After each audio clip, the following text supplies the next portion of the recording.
కువైట్లో చిత్రహింసలకు గురైన అన్నమయ్య జిల్లా చింతపర్తి వాసి శివ ఎట్టకేలకు తన సొంత ఊరుకు చేరుకున్నాడు.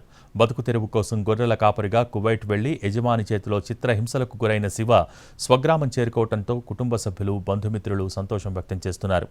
ఎడారిలో గొర్రెలు, మేకలు, హంసలతో పాటు చెట్లను రక్షించాల్సి వచ్చేదని, ఎంతో దూరం నుంచి నీళ్లు మోసుకొచ్చేవాళ్లని, మాట్లాడేందుకు ఒక్కరు కూడా ఉండేవారు కాదని వాపోయిన శివ సొంత ఊరు చేరుకోవడంతో భార్య, 2 కుమార్తెలు ఆనందం వ్యక్తం చేశారు.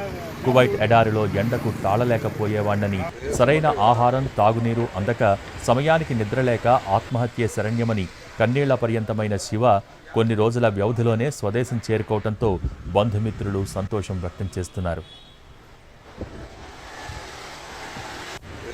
ఏజెంట్ మాటలు నమ్మి కువైట్ వెళ్లాక మోసపోయిన శివ ఎడారిలో జనావాసాలు లేని చోట ఉండలేక తీవ్ర ఆవేదనతో సెల్ఫీ వీడియో తీయడంతో వైరల్ అయింది. తనను సొంత ఊరుకు తీసుకువెళ్లకపోతే ఆత్మహత్యే శరణ్యమనేసరికి వెంటనే స్పందించారు ఏపీ మంత్రి నారా లోకేష్, డిప్యూటీ సీఎం పవన్ కళ్యాణ్. దీంతో శివను రక్షించేందుకు చకచకా ఏర్పాట్లు జరిగిపోయాయి.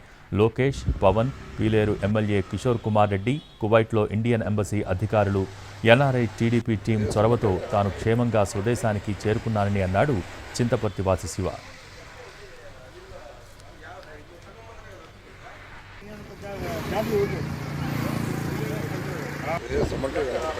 అక్కడ ఉండడం కంటే చనిపోయేదే చాలా సుఖం అనిపించింది నాకే. అయితే అతను లేని టైం చూసి నేను ఈ వీడియో పోస్ట్ చేశాను.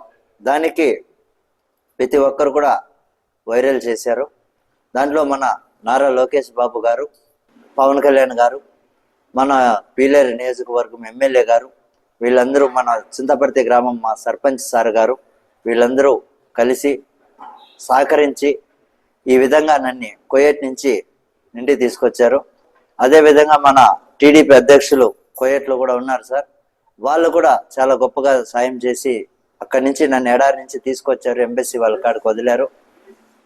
అక్కడి నుంచి మళ్ళీ మాకు ఇక్కడ ఎడారి నుంచి ఇక్కడికి మన నారా లోకేష్ బాబు గారు తరపున నుండి